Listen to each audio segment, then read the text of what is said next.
13. ágúst. Lærðu að hugsa og finna til með öðrum. Gerðu þeim það sem þú mundir vilja að þeir gerðu þér. Lærðu að skilja þá og setja þig inn í líf þeirra og tilfinningar. Umvefja þá kærleika og skilningi. Þá hverfur öll gagnrýni, dómharka og fordæming. Gerðu þér grein fyrir að kærleikur myndar og umbreytir beiskju og hatri. Skilningur opnar hjörtu sem hafa verið lokuð, köld og fáskiptin.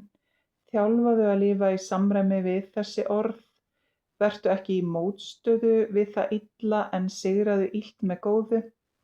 Þetta er auðveldara sagt en gert, en það getur ekki orðið friður og góður vilji meðal manna fyrr en þessi orð eru iðkuð og lifuð. Þau hafa verið heyrð, lesin og predikuð í gegnum aldirnar en hafa ekki verið lifuð. Þess vegna eru stríð, eyðilegging, vonska og hatur í heiminum. Það heldur áfram þangað til mannkynið lærir að lifa lífinu en ekki aðeins að tala það.